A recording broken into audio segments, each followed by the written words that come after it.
What's up, everybody, and welcome back to another episode of the PERMABANTER podcast, episode mother 14. We back again, baby, with another episode of this beautiful podcast. My name is Jeremy Ryan Fiorito, the 15th. Ask questions, end up in the river. On my left, I have... You know what's funny? You say mother. Why did father never get thrown in the mix with statements? Show your mother some love. Father.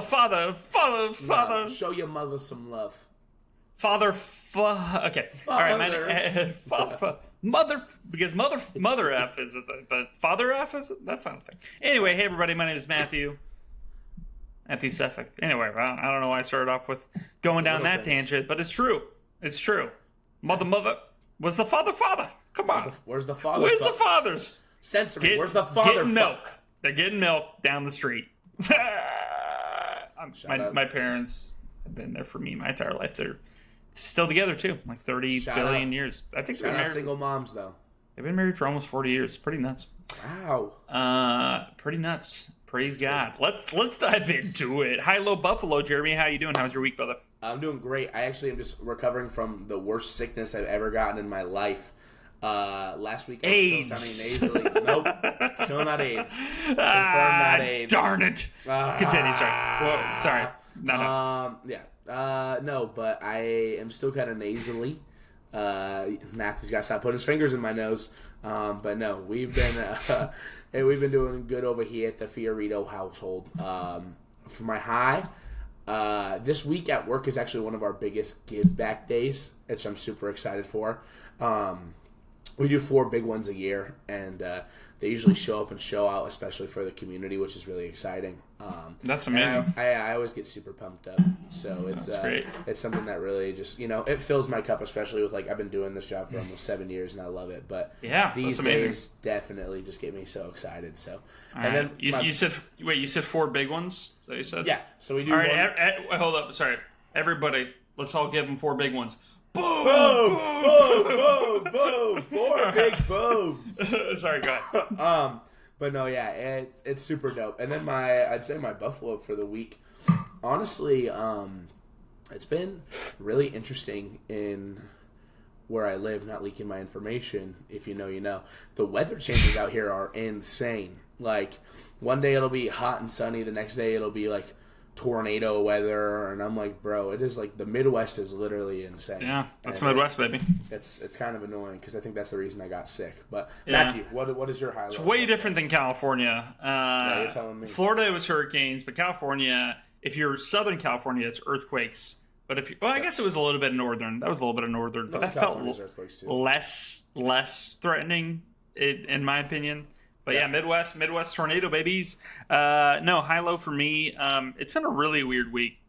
Yeah. I'm not gonna dive into all the details, but there's just been weird. Like my week has just been weird. Like my week has been weird, not just everything happening in the world. Yeah.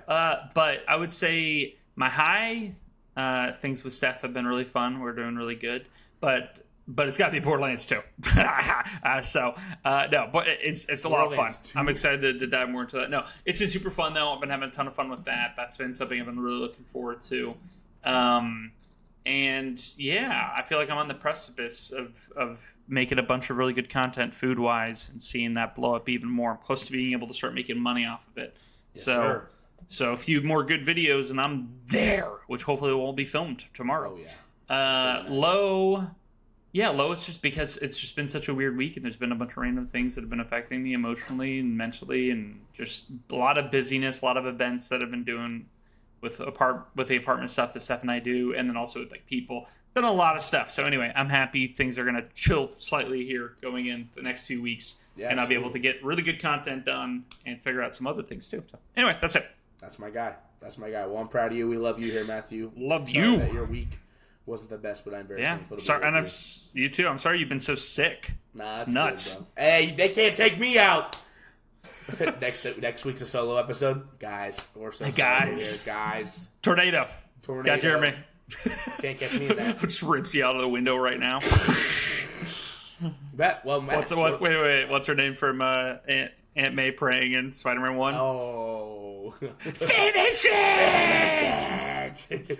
Say the prayer, finish it! Not gonna lie, is that Aunt May still alive? Is she still alive? No, she passed away. She passed away like 6-7 years ago. A while ago. Moment of silence, bro. I love that woman. I know you were talking about getting her on the podcast, being in love with her. Yeah, hey, yeah. Shout out to Aunt May. Get her on the pod. She's just a sweet old lady, you know. You gotta love the sweet old lady. Let's dive into some news. Okay. Take it off the top. Nintendo Direct happened. It's actually pretty exciting stuff. I don't have a Switch 2 yet. I'm saving for one. But all that to say, hit myself on the head with it.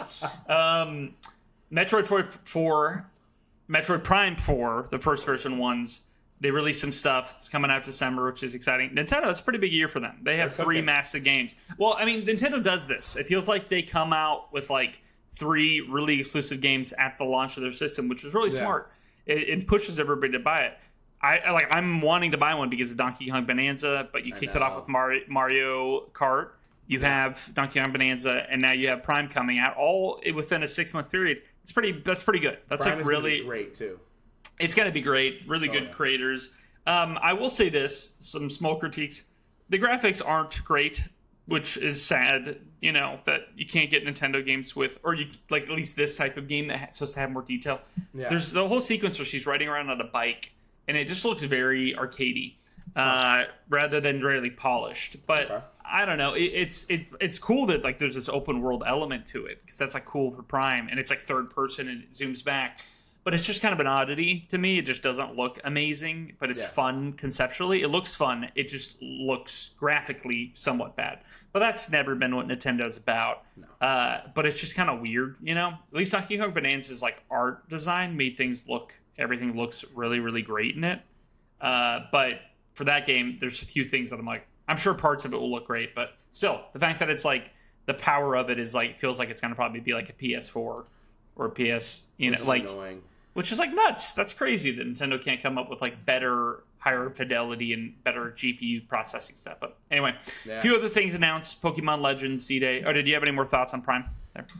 I think it's also kind of going into Pokemon, but with Metroid Prime 4, I'm honestly way more excited about that than I am about Pokemon. I do love the Pokemon franchise. I think that Pokemon is so dope, and like everything they've done with it is great. But I think Metroid Prime 4 just has a lot more stakes on it, and the fact that, you know, it's not like living up to what the Switch 2's power of graphics is, and like everything with it. Like, I'm just worried if they don't capitalize on this, that we could maybe see major drop off. But I also know Nintendo is a cultishly amazing like company, the way they can pump out anything and everyone will just eat it up. So yeah. I mean, they're with their first party games, they're usually all pretty incredible. Yeah, like they're batting so well. Like all of them are good. It's nuts. So it's like they're always going to make good games. Like Bonanza is a masterpiece. Like Mario Kart is a good game. You know. But so anyway, Pokemon Legends Z-A will release October 16th. That comes out this year too. That's awesome. That's great. They're releasing that this year. I don't think that it's. I don't know if people are that excited for that. I feel like Pokemon has kind of been washed down, and people are less excited about them than they used to be. Yeah, the cards they're excited about. Yeah, people are excited about the cards still in that whole aspect. But in terms of the games themselves, from what I've seen, a lot of people are like done. It's just kind of ridiculous. I'm not gonna lie, and I'm gonna sound like an old head, and I promise you I'm not old. But my favorite Pokemon game will always be Pokemon Platinum. I love Pokemon Platinum. Like, that is just such a fun game to me, and that was my first ever Pokemon game. Yeah. But I played that too. I just think they're trying to go too far with what they want. They're just trying to milk anything they can. And Pokemon is such like a interesting franchise right now, because when you look at the card games, when you look at everything like that, being a fan of, I play TCG a lot, which is like the, you know, trading card games type stuff. Teenage Mutant Ninja Turtles, That's TMNT, but I'll take it. But, fart. But no, it's being a fan of any of those types of games right now is absolutely horrendous for your wallet. Magic the Gathering, one of my, you know, I got all my cards back here and everything. Nerd. Yep, I already called that. But they're doing a Spider-Man set that comes out in 2 weeks. That's and sick. A collector booster box, which is 12 packs of cards, right? How much? $800. Yeah. Jeez. Yeah, it's insane. And it's like, the secondhand market is even worse. So it's like, people are just going crazy over all this stuff. Like, Final Fantasy was insane. Spider-Man's insane. And it's like, all this to say, like, anything in that market right now with Pokemon and all that stuff is like, it's kind of just tiresome to me. Because like, I don't really care, because I either know I won't be able to get my hands on it when it comes to any of the cards, or the game will just be lackluster. Yeah, totally. Yeah. I just had a random thought. It's a really good question, so I'm going to ask it to you. This is a good. This is a random shift, but this is kind of a topic that I'm going to take it. How much money would you pay for GTA 6? Because $80. No. Like, max amount. Because let's say it comes out and it's like as good, like critical acclaim. Let's just say it's 10s across the board, like they usually are. How much would you be willing to spend? Because I'm not saying like let's say they come out and they're like whatever, it's something, but like I'm trying to think because of how excited I am for that game, how much money I'd be willing to spend just to experience it. And I think I would probably be willing to spend like $400. No way. I'm not joking. I can't. Dude, mad respect to you, but I can't. No. I understand not being able to do it. If we lived in some alternate reality where that was even a possibility, where it was basically everything is worth what the quality of it is. Yeah. Well, like, for instance, what let's say that was the case, where like a McChicken for McDonald's is like 87 cents, because that's really how much it really is worth. You're buying mayo. I love McChickens. I love McDonald's, so don't get me wrong. I review McDonald's, food. get on the podcast. But no, but like that's what it's worth, right? Yeah. Like, and I'm buying it for $2 now because of crazy inflation. Stupid. But I think that the quality of GTA, because it's Rockstar, like I would like if I look back at Red Dead 2, an over 100-hour experience.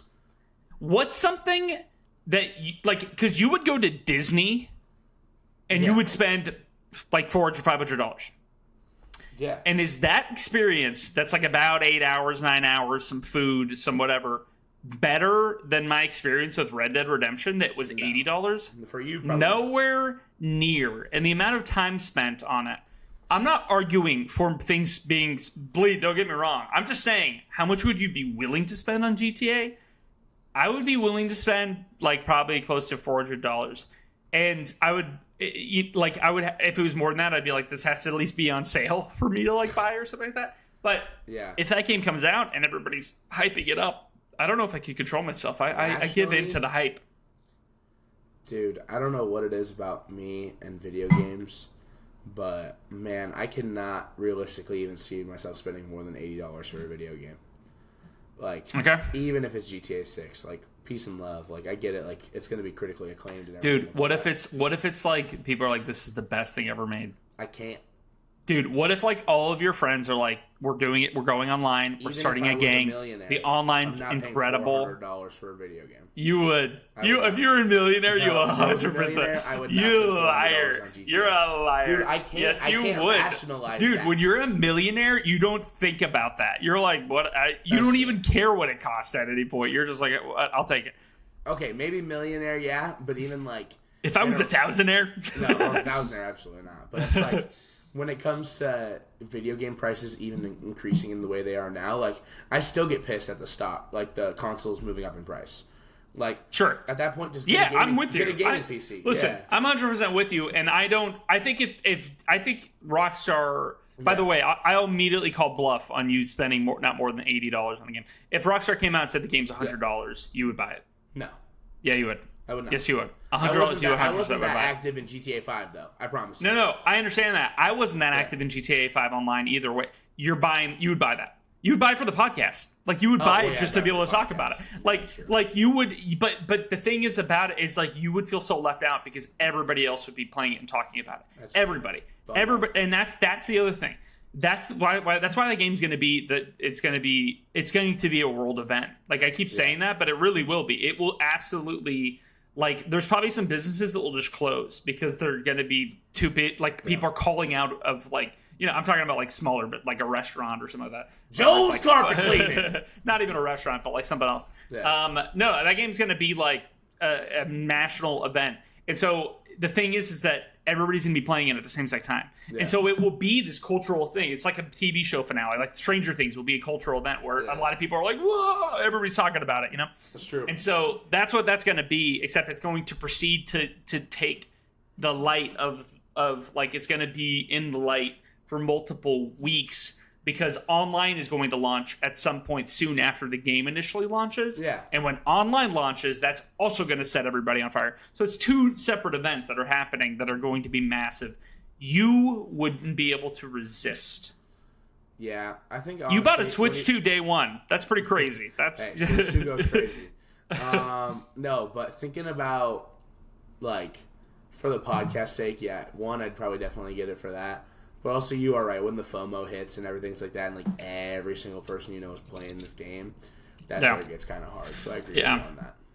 I would be very bitterly buying it for $400, but I like genuinely. I think that's the price range I get, because I know I'm going to spend hours on that game more than majority of other games, and like when you spend that much time with something, it's like you can kind of justify to yourself. Like I guess that logically makes sense.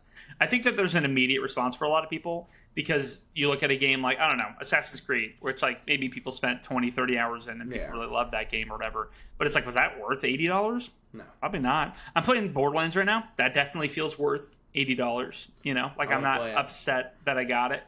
But there's certain games I've gotten that I'm like, this isn't worth $80. No. I'm glad that some, like Mafia Old Country is like $50. Like I'm glad that some developers are like, we'll put you, like the campaign is 10 hours. Like, so it makes sense the price range would be that. Yeah. Anyway. Well, diving into that too, it's like there's games that go crazy with that, but Skate just released in the playtest like 2 days ago, and that's going to be completely free to play. Yeah. And they would have made bank on that if people were paying for that game, because Skate has been so sought after ever since 3 dropped like back on the Xbox 360.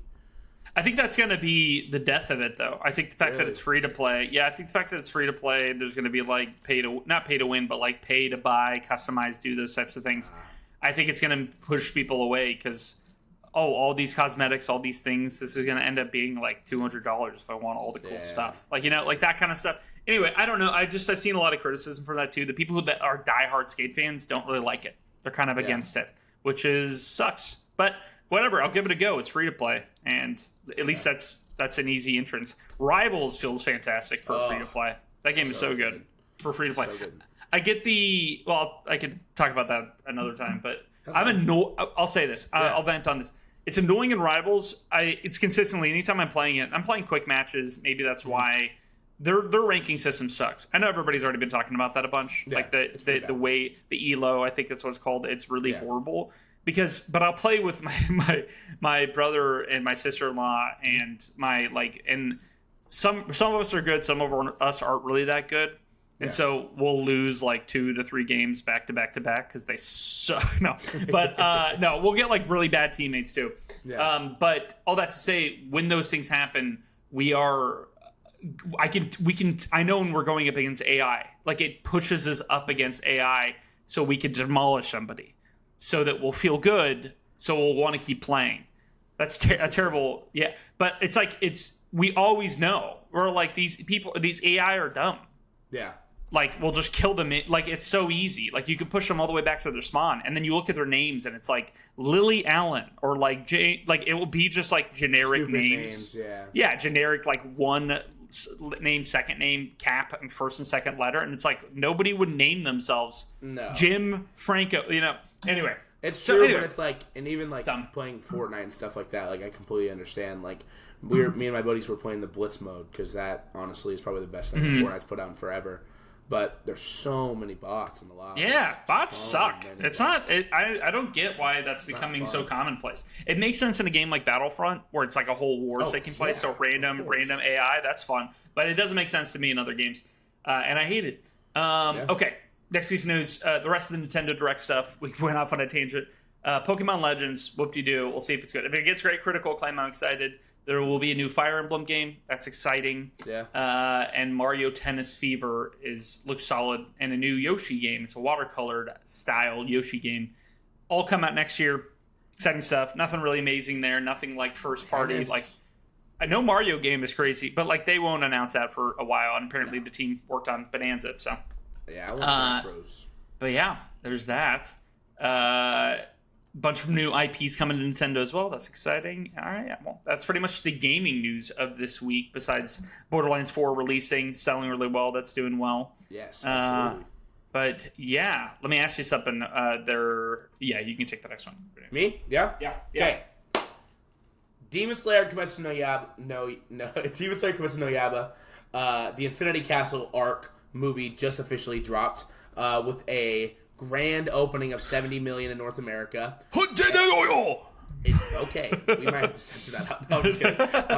No, but it is the biggest opening ever for a anime film, and globally it's so far at 177.8 million. I'm gonna get into this. Okay, Demon Slayer is one of the most peak shows that anyone can get into at any skill level or any like watch level of anime.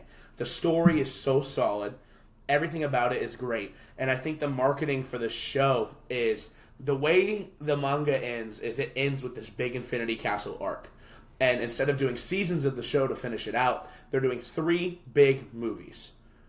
And that's awesome. The show I didn't even know that. Yeah. The show won't officially end until 2029.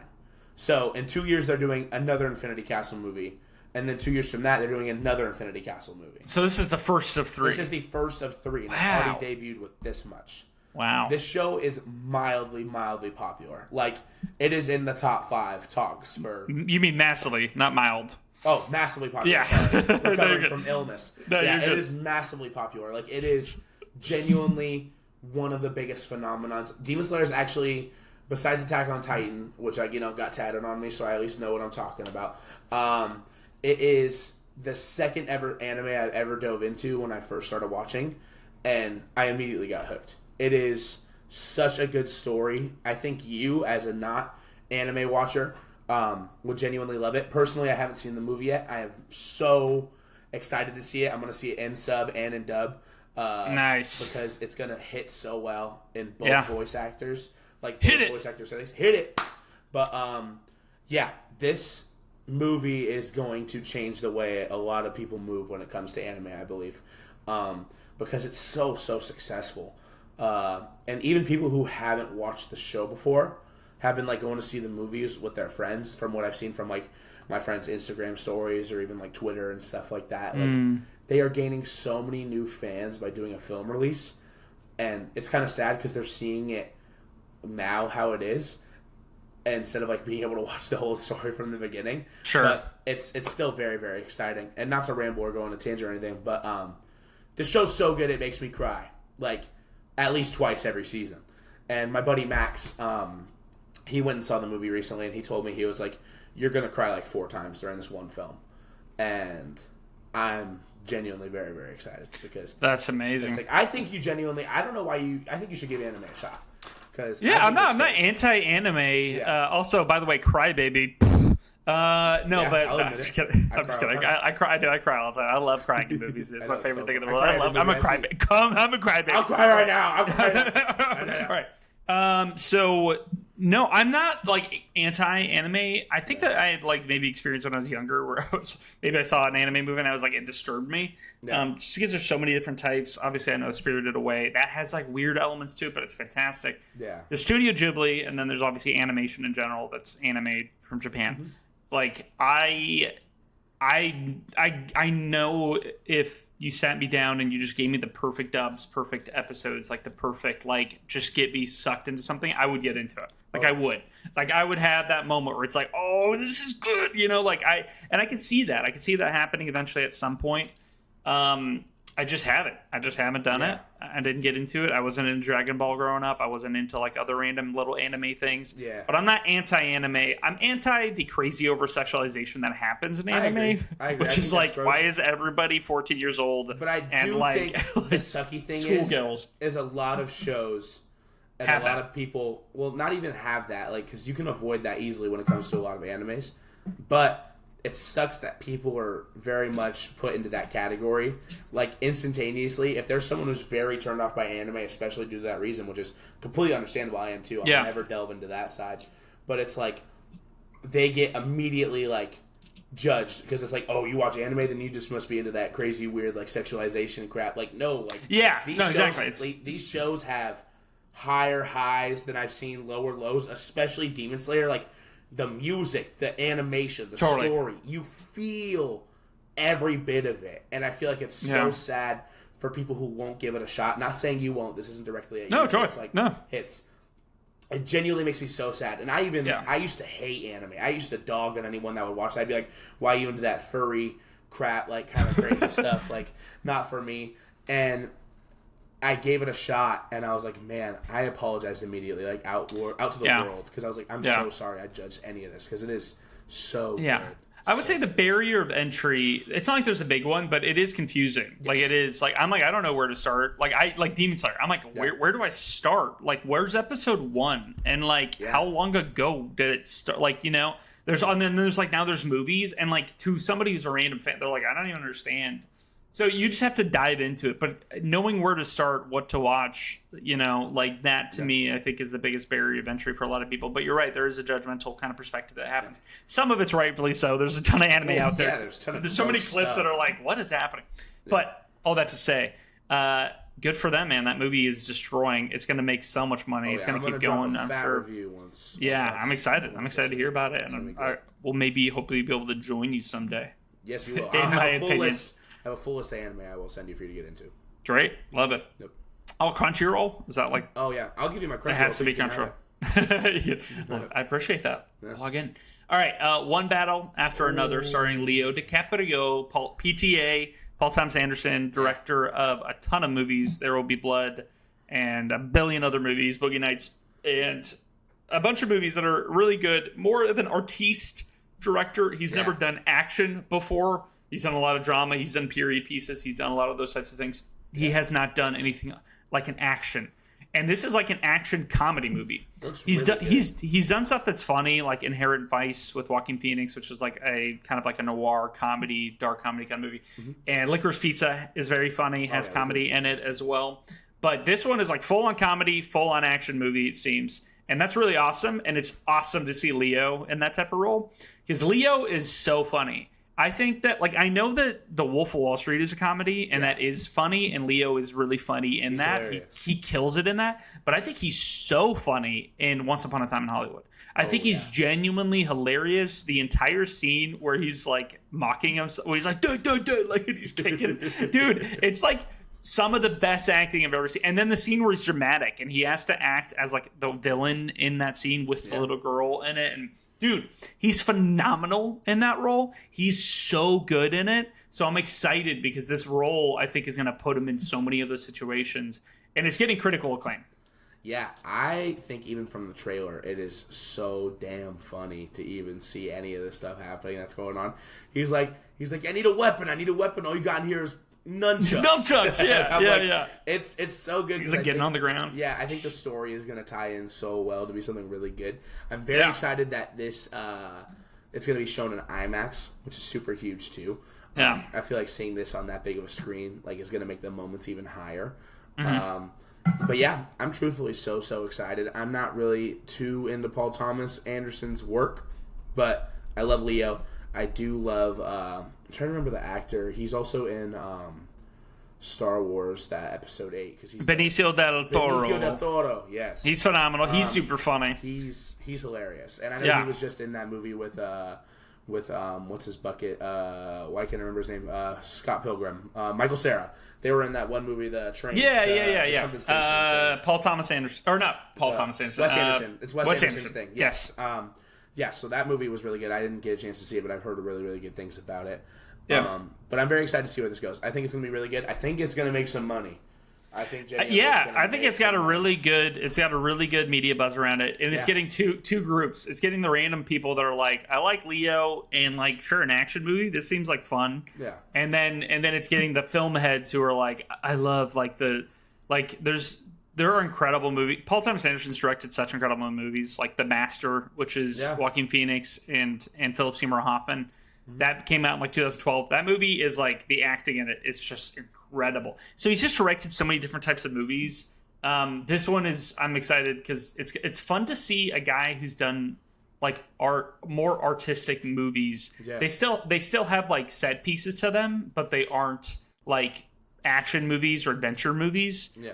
And it's really exciting to see a director like doing an action movie. You know, it would be like I'm trying to think of what it's like. 'Cause Spielberg did like action first. Like his first movies were action or like horror, like Jaws, and then like you had Indiana Jones, and then when he did like really big serious dramas, it was like delving into different stuff. So it's fun to see somebody like him directing and delving into a movie like this. So yeah, I'm excited. I think it's gonna be really, really good. Yeah, we'll have a review on that for sure.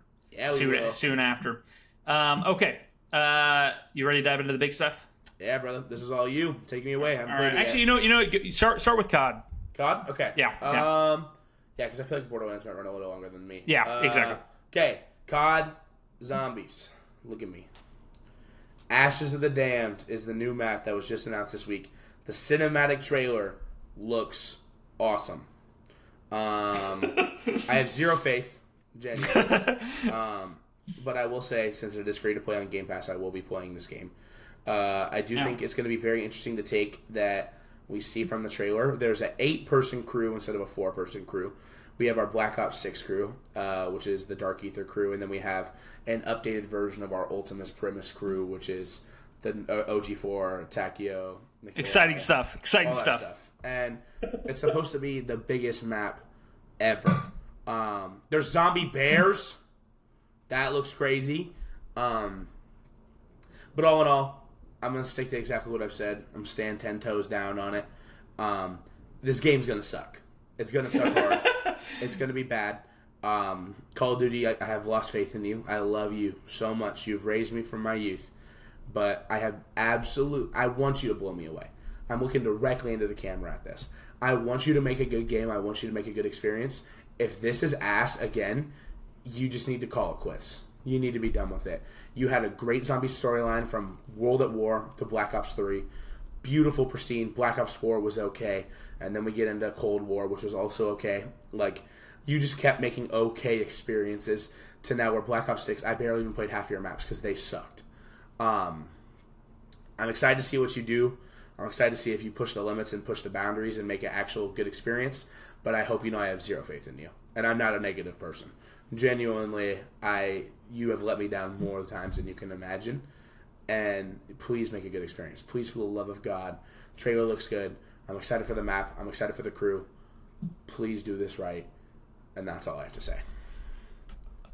0% chance that happens.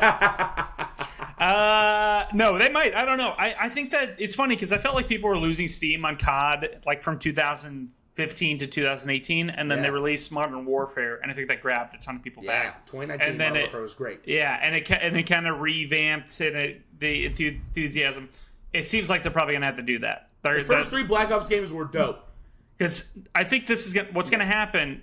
It's going to keep going. One, they're going to keep making games, mainly because they make so much money off of them. Microsoft owns them. They'll just annualize it. They'll just keep it going. Pretty much what they did with Bethesda when they purchased it, and they kind of ruined Overwatch. Actually, by the way, props to Overwatch 2, random thought, but it is true. Good for them. They've done pretty good. They've gotten a lot better. Yeah, honestly, I'm not a biggest fan of all the collabs they've been doing because I think everything's just slowly turning into Fortnite. Sure, but, or Rivals, or they're copying stuff. But the third-person option, Overwatch and is always fun. It's cool stuff. Anyway, all that to say, though, I think because they're annualizing things and it kind of keeps going, what they're going to end up having to do is, hopefully the next COD, they're like, we have to pull out all the stops and make this like a really groundbreaking, really good experience.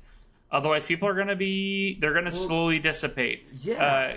But here's the thing: you forget, like you're more of a gamer than casual gamers, and casual gamers, they buy COD, they buy Madden, they buy NBA 2K, they'll buy GTA, they'll buy like the big games. They don't care. Like they're just like, another one. Like like they don't. Yeah. And it's like that's what they do. Halfway through 6, it feels like they pulled their pants down, took a crap, and said, "All right, let's get ready for 7." Like, they didn't even fully invest themselves into the game they were already live servicing. And now the fact that these games are, like, it's not DLC drops anymore. It's season-based live service games. It's like... But keep in mind, that happened in 2015. That happened in 2016. There were some bad Call of Duty games. Like, there always has been bad Call of Duty games. I think that it's the fact that it's annualized means that there's gonna be another Call of Duty next year. Like it's already it's been in development for 2 years. Yeah. So because of that, it's just like okay, overall at the end of this run, it will maybe officially end if another game gets so big that it overtakes it. I think this is going to be a big year because Battlefield 6 is coming out, and it's going to take a hit. They're going to take a hit probably, and a lot of people are making memes about it. But here's what I'll say. Next year, when Battlefield 7 isn't coming out because they don't annualize it, $100 on Call of Duty, or another Call of Duty game is going to be coming out. Yeah. And it might be good. It might get us hyped. So we'll see. Yeah, just do something, please, Treyarch. I believe in you, but I don't at the same time. Yeah, we'll see about that. We'll see that. Hit me with that good. All right, back to the next thing. Borderlands 4. Ooh. So, I've been playing it. I've been playing 4. It's been pretty great. Would you say it's fantastic? Yeah, it's fantastic. 4. No, but Borderlands 4, it's really good. Let me dive into this. Yeah, so I probably played about 15 to 20 hours so far. I'm like level 23. I'm having so much fun, dude. I'm having so much fun. I'll start with the things I love about it, and then I have like minor critiques. But I need you to know that like overall, so far my experience with this is like a 9. And what did I say? I don't know if it will push to be a 10, but I'm really, really loving it. What do you say? Did you originally? Is that what you did? That was my game of the year pick. Okay, it's not going to be my game of the year. I can tell you that. I like Abiotic Factor more than that. Than it. But for pure fun, dude, I'm having so much fun. Yeah. Dude, I'm playing as Amon, who's like this big guy who has these 2 axes. Okay. But what's really cool is that like each class has 3 different class has 3 different basically like rows that they can choose from for their abilities. And he has like 3 different abilities that like I could switch over and be somebody who has like he's a shield and like a whip that like whips people and pulls them back. Or you can play another version of him where he has like a hammer and then he has like this like thing on his arm that he shoots out of his arm. That's sick. I could go down each one of those. Like it makes me want to replay the game and be like, I'm going to choose a different class, a way to play him, because it becomes. So that's really intrigued me. That's kind of always what Borderlands has been. But I've been like just loving that, and so I have these 2 axes, and you press LB, and then you can throw either an ice axe or a fire axe, and it's awesome. And there's different abilities within that. You keep leveling up, and now my ice axe freezes people just like I want it. So like there's like the badass version of those guys, and I will throw that ice axe at them. It'll freeze them, and then I like Jacob's rifles, and one of the coolest perks about their rifles is that they're sniper rifles and or their assault rifles. Yeah. Usually it's single shots, and their critical hit is really good. And if you get critical hits, the bullet will then ricochet and hit somebody else in the head. Critical hit.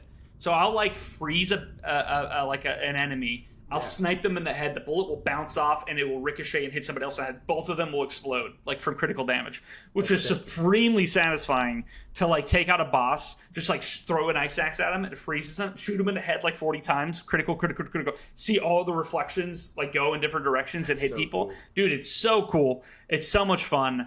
I'm every single night I've been playing it with Greg, my friend, and each time it's like, and it's like I'll get a new gun, I'll get a legendary gun, and I'll be like, ooh, and like it's so exciting and so fun to try it out for that time. It's also like pretty much an open world game now, which is really cool. It's open world sections, which is kind of what Borderlands has always been, but it feels more like cohesive and connected. Yeah. And there's more open worldy things to do that I appreciate because it's encouraging exploration. There's nothing better than in a video game that's all about loot when you're like, what is this area? And you go over there and it's no marker on the map, like it's on a mission. You go over there and then you start fighting a group of enemies and you kill a few waves. And then there's just an awesome gun case and you get a purple gun from it and it's sick. It feels good. Yeah. That's an awesome feeling. So overall, it's just like probably one of the most fun times I've had all year playing a video game. I love that. I knew it would be. I need to play it. Yeah, and Abiotic Factor is still like I would still consider that game of the year just because 1, it caught me so off guard, but 2, it just has this magical exploration, continual feeling as you're going through it. It's funny. I'm loving Borderlands. I want to beat it, and I want to keep playing Borderlands, but I also really want to get back to Abiotic Factor. Yeah, and I haven't had that with a game like Abiotic Factor ever.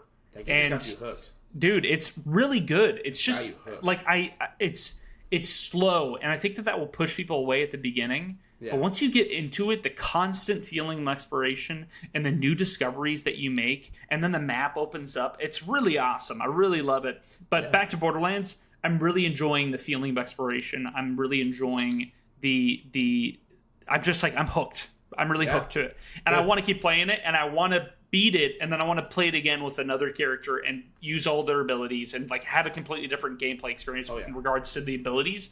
But I'm loving it so much. I would probably give it like a 9. It probably will be a 9 at the end. It's not a masterpiece. Maybe it'd be like 9.2, 9.3.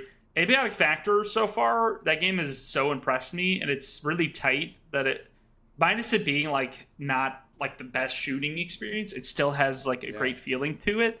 I'd probably give it like a 9.7 because it's dude, the game is so surprising. It's so good. Like people are sleeping on it. It's one of the best exploration like survival type games I've ever played, and it's unique, and it feels like a combination of a game like 7 Days to Die or Grounded or like Valheim or something like that, combined with like Time Splitters. Honestly, that's the best. Like it has the energy and the comedy and like the vibe of Time Splitters. Yeah. And I love those games growing up, if you don't know what I'm talking about. But if you know, you know. That's what it reminds me of.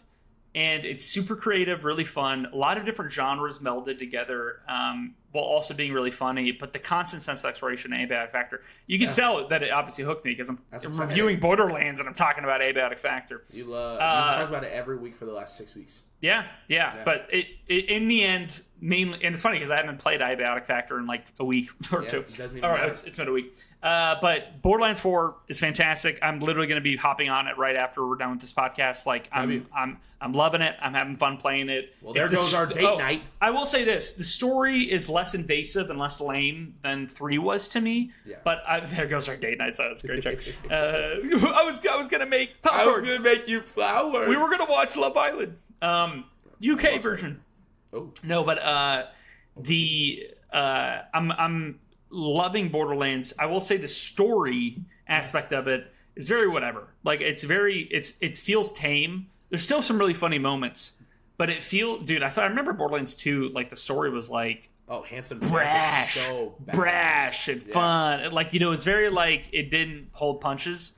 This feels like a pacified version of that, which is kind of lame. Is Claptrap in it? But Claptrap's in it, and there's still some really funny moments. And I did a Claptrap mission today, and it's funny. Like, I'm laughing out loud a few times. But the main characters are too goody two-shoes. They're like, we gotta revolt. We gotta be a team. There's this one guy who I'm joking around. I'm like, his name's Rush. If you've been playing the game, you know what I'm talking about. And I'm like, this guy's gonna be bad. Like, I want him to be bad in the end because it would make his character more interesting. He's like the teddy bear from Toy Story 3. Lotso. Like at the beginning, you know, when Lotso's nice? Yeah. That's his energy. And I'm like, dude, I want you to be bad. And instead, he's just nice Lotso the entire time. And I'm like, I hate you. He's way too optimistic. He's like, hi, everybody. I'll sacrifice myself for you guys. It's like, all right. So I kind of hate that goody two-shoes energy. So storylines, whatever, but you're not playing Borderlands for the story. You're not playing it. You're playing it for some fun humor. And you're playing it for loot, and killing bad guys and killing psychos, and this game nails that. It's super fun. The customization's really good. Some of the guns I don't like using as much. There's like torque guns that like have rocket guns and different guns. Like I'm not, and that's I'll get to my critique now. My biggest critique with it is my heart with a heart is my biggest critique with Borderlands 2 is that I feel like a lot of the gun types aren't as satisfying to use as other ones. Okay. So I love the Jacobs rifles and revolvers and sniper rifles. Yeah, they are super satisfying. You shoot them in the head and it's like hair trigger like reaction, like trigger when you're pulling the gun. So you can and like it shoots faster because it's all about how fast you're pulling the trigger. Yeah. And so you're getting like headshots, very satisfying. Most satisfying gun in the game for me to use. But I use another gun that's like the torque, and it like does explosive damage. And it's like less exciting, the bullet's slower, and it doesn't feel as satisfying to use. So when you get a gun that's torque and it's like a legendary or whatever, and you're like, great, now I have to use this gun that I don't really like to use. It's not as much fun to use.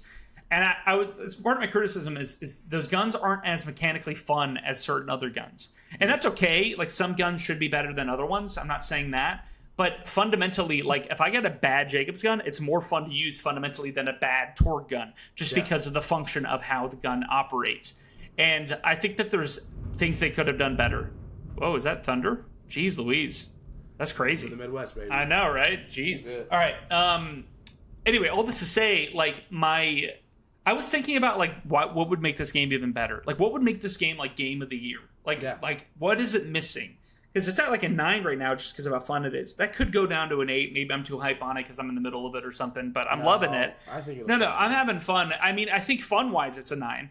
Maybe the story is like a 6, and you're kind of like, but all that to say, it's super fun. But I was like, what could make this game better? And I was like, I get there's different arguments for different ways because it's all about guns, but I was thinking about, like, what if the guns evolved the more you used them? Ooh. Like Ratchet and Clank, like, if you played those games, like, the more you would use a gun, it would upgrade. It would, like, evolve. Yeah. And it would, like, spin around in a circle and evolve it. It would look different. It would do more damage. And it would do different things. Absolutely. And I was thinking about, like, how if there was a balance they could do that with Borderlands 4 where, like, level 1 guns, like white guns, they level up. They only can evolve once. So you're not really encouraged to keep using them, you know? And then blue guns, they level up. They evolve 3 times. Or green guns, they level up 3 times and evolve 3 times. And then, maybe you could create a mechanic in the game where you could actually, like, pay to upgrade its rarity if you liked it a lot. And the more you use it, the different perks you get attached to it. But Borderlands is always all about loot. So it's like more guns. So I was, like, thinking, like, is there balances or things that they could do? Because I would be pumped if I got a sniper I really loved, and then I'm like, if I keep using this, it will evolve. And if I keep using it again, it will evolve. But then that discourages you from, like, getting new guns. So all that to say, I understand why they maybe go, and I'm sure somebody there's had that idea. Like, what if we did this with the guns? I just wish that more of the guns that you used in the game were more satisfying to use. Yeah. I no matter what, if the focus is fun, then all the guns mechanically, from a mechanics standpoint, should be at least fun to use. And I would argue that some are, like, lame, and some are bad experiences to use, even the higher level versions of them. I've had a legendary sniper from Order where you can charge the shot. So you charge it and then you can shoot it. And I don't like that mechanically because as a sniper, I just want to pop them in the head and do it really easily. Instead, I have to charge it, or I don't know how much I should charge it. Can I just tap it? It doesn't feel as satisfying to use as another gun. Those are my critiques of Borderlands. But overall, I think it's great. I'm having a lot of fun playing it. And I think it will, in the end, people will look at this game as a really fun, good game. Yeah. I don't know. I don't think it'll be game of the year though. There's too many other good experiences. Yeah, I think either way, Donkey Kong Land is probably going to take it. It's just too good. I don't know. I really do think that the RPG, what's it called, Expedition 33. Oh, really? I think that has a good chance. I think Kingdom Come Deliverance. People are sleeping on that. That game is one of the best RPGs ever made, and it came out at the beginning of this year, and not a lot of people talk about it. But Answer it's going to be up there. That arguably might be number 1. And then we have Ghost of Yote coming out next month. That is true. Also, COD Black Ops 7. All right, so let's talk about Peacemaker. Oh, do you really want to taste it? Was that from the first season? Yeah, but it's still so good. I don't even know what the first one is. The first one I can't say. It's like, Julian, it's a hungry world. That song is so fire. I love the dances they all do in the beginning. It's great. So all right. Do you get what I'm saying now about what I said last week? Yes. I'll say this. I understand when you were spoiler alert for Peacemakers Season 2, Episode 3 and 4. Yeah. Just a heads up, starting right now. Come back and watch this if you haven't. Watch it after the episodes. It's a really great show. You'll love it. 3, 2, 1, you have your time. And Matthew, go ahead. Yeah, I think that Episode 2 or Episode 3 is the strongest of the episode. So good. It's the best so far. Yeah. It was just really good. The whole action sequence in the building is like incredible. It's super fun. Greg Modela directed it, which he's the guy who directed Logan, which is fun. He also directed the new Indiana Jones movie and other stuff. So I hope he's directing. I think he's directing one of the horror movies, like Swamp Thing or something. Maybe he's not. I don't know. Clayface? Might be. I don't know. Anyway, he directed the episode, so it's like a really good director behind the camera. And it was just a great episode. Him going into the universe, his relationship with his brother, everything with Hardcourt is great. I do know what you mean. I do get what you're saying. there's not one black person. And It's so crazy. it's very possible that they're going to be like, that's the twist, which would be a great twist. Be really fun, especially because like he's like best friends with his dad now. So it's yeah. like, Oh no, but back in his universe, he's best friends with what's her name? with Adebayo. Yeah, I'm Yes, curious yeah. if Adebayo will be wrangled into that, and then it will be a whole thing. And shows back what the hell is happening. And it will also be really great to see the dad and the brother be villains and to see them be racist, and that will give him also peace about leaving that universe behind. I also am curious if he kills those people in that universe, because it'd be crazy. I definitely think he will. It would be a brutal ending to this season if he has to kill his brother and his dad. Again. Brutal. I hope it's more he just like removes their ability to teleport.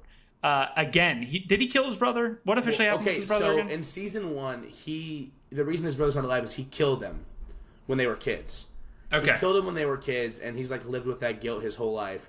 And then his dad is like this super racist clan leader. But it's kind of his dad's fault that he killed his brother, right? Yeah, he made them fight, basically. Yes, His dad's a piece of shit. Like his dad's, totally. I got all that. Yeah. I remember that. I just was trying to remember the exact thing that happened to his brother. I just Horrible think that happened. it's crazy, like, because the guy who I saw, Straw Hat Goofy, shout out Straw Hat Goofy, I love you. You are the movie guy. I love you. When he brought up the first theory of, like, there's not a single black person in this universe, I was like, that's insane to think about, because, like, I went back and I rewatched the shots, and I'm like, yeah. And they're, like, the heroes of that universe, and it's, like, thinking about how that ties in, like, that is insane to, like, think that he's probably going to have to, like, especially with like his relationship with Adebayo and stuff like that, he's not racist. No one is racist in the show. Yeah, so it's like if he's gonna literally have to end up facing what he already faced in this other universe, which is gonna be killing his brother and his dad again. Totally horrible. Yeah. It's nuts.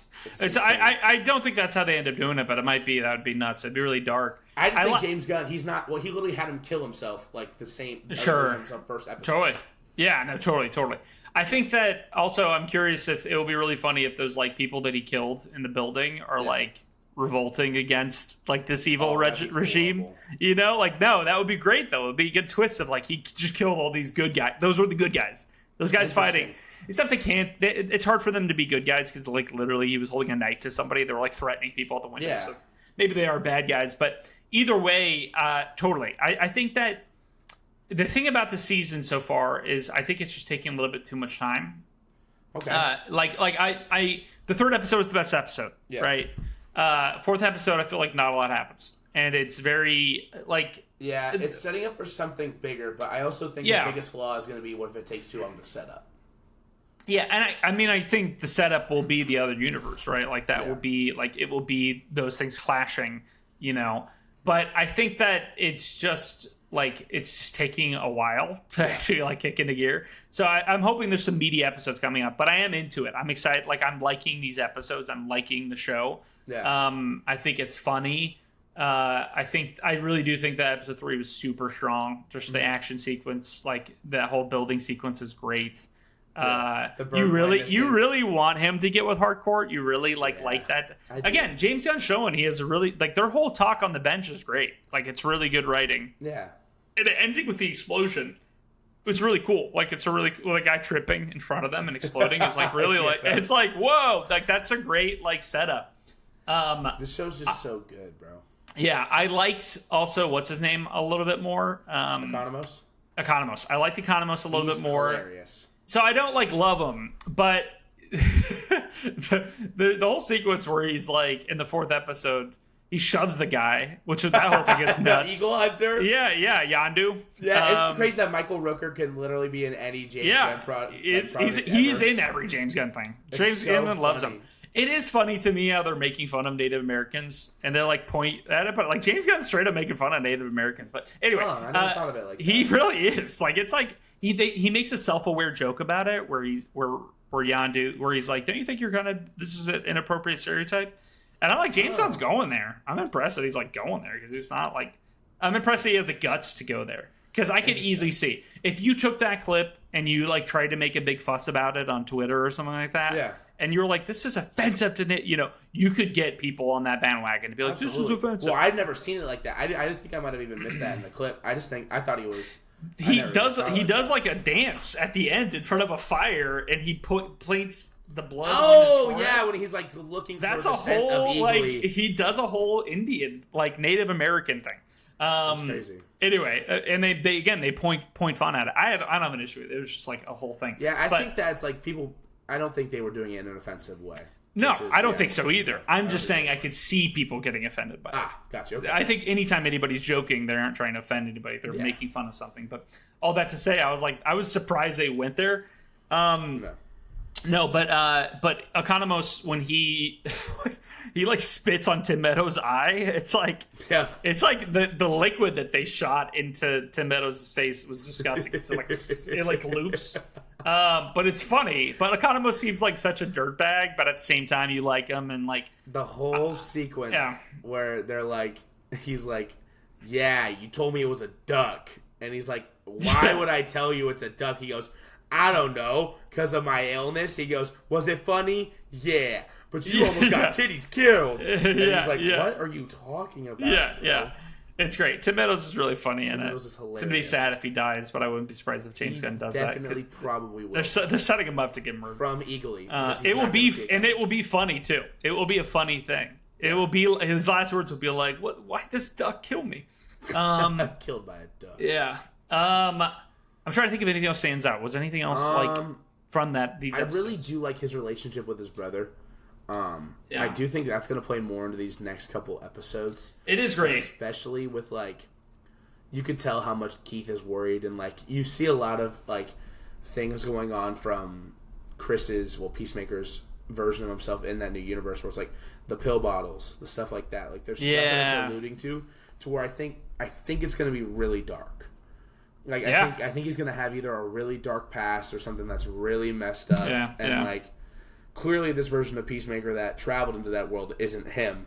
Yeah. Like, does he have a weird drug sex orgy problem? Absolutely. I mean, there's definitely something wrong. He was sleeping around. That was the issue. He's also self-aware. He's like, I'm basically a jerk in the other universe. Yeah, he knows that. Yeah. And so he's like, oh, man, I can maybe go redeem myself within that world, but... I really want them to land the plane, because I do genuinely think that this show is so good when it comes to, like, season 1 and season 2. I really do love all the characters. Like, I don't find it lackluster, but now that we've talked about it more, I'm really thinking about how you were saying if it takes too long to set up, like, it could cause a drop off and people not really like.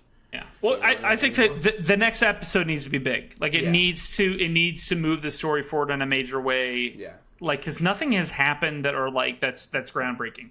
I think Hardcore is, gonna maybe have cold feet about rejecting or getting John's what's his name captured. Oh yeah, capturing Chris. Because that's the setup. The setup for the next episode is they're going to meet, and so the way that all unfolds will be really interesting. But it needs to be substantial. Wait. Go ahead. You go first if we're finishing it. No. You have an epiphany. Go. The scene with Rick Flag Jr. How he's cheating on the witch from Suicide Squad 2016. Oh, interesting. Because in the beginning of the episode, when they're sleeping together, and she was like, "Don't you have to get home to the name of the witch?" And she was like, "Nah," like, and he's deploying out to where Stario is and all that stuff. Yeah, like, the fact that they even brought up that disgusting movie that they had to remake. It's like, it's crazy to think that, like, it's making it somewhat canon. Oh, yeah. They were together in Suicide Squad 2016. Oh, interesting. Yeah. That's a weird connection. I wonder if they'll bring that back or in or something like that. Was that just a random revelation that you just had? Yeah, no, because I wanted to talk to you about it because I literally thought about it as I was watching the episode. Yeah, I mean, it's interesting. Do you think that they loop that into this at all? I mean, dude, she was in, like, that movie. She was, like, insane. She was, like, a weaponized, crazy thing. Yeah, it was Cara Delevingne, right? Yeah, Cara Delevingne. I don't remember her name, but I don't even remember the witch's name. But I thought it was so intriguing how they decided to bring that up, because Rick Flag Jr. is hilarious in this episode. The fact that he's, like, holding the two phones. Yeah. He's, like, all, like, moving around. Yeah, he's a nerd. He's kind of a wuss. Like, he's kind of like, It's weird because, like, him and Peacemaker basically, like, flip-flopped in the universe. It's like, I feel like Chris acted a lot more like he did. No, totally. Yeah. So it's going to be really interesting to see how it goes. But I thought that little connection was a little insane, because I was like, wow, they're really tying in that old movie. Yeah, I didn't realize that was the connection they were making. Yeah. It's weird. Well, it's exciting. I mean, this next episode will be great. So I'm pumped to see what ends up happening. Me too, man. All right. What are we playing and what are we watching? Man, I'm not gonna. You know lie. what I'm playing and watching. Yeah, you're playing Abiotic Factor and you're watching me. Shave the cheeks. No, but I'm still on my MCU rewatch, so I've been watching a bunch of those movies. Recently, I've been watching. What are you on? I watched Winter Soldier. Great. I'm gonna watch Civil War next. Just because I'm trying to I just love the MCU. It's just so good. Yeah. Especially setting up for Doomsday and stuff like that. I'm really excited to see what they do with that. We'll have a whole episode dedicated to that. Yes. But I was thinking about it, and I've been watching this show called Sakamoto Days. I think I brought it up on the pod before. It's this really cool anime. Oh yeah. Netflix. Yeah. So Shola Marduena, and it's just a good show. And yeah.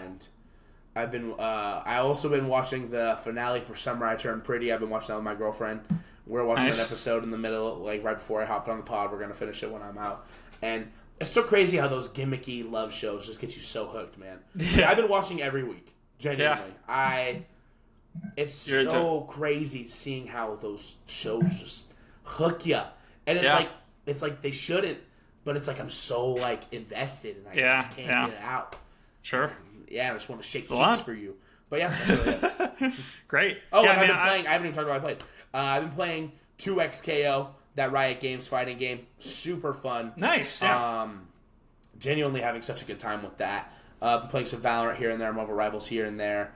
But yeah, 2XKO, man, it is genuinely a really, really good fighting game. I'm excited to see what they do with the property, see if it goes any further. Nice. Yeah. What about you, Sam? Awesome. I've been watching Squid Game Season 2 still, my wife.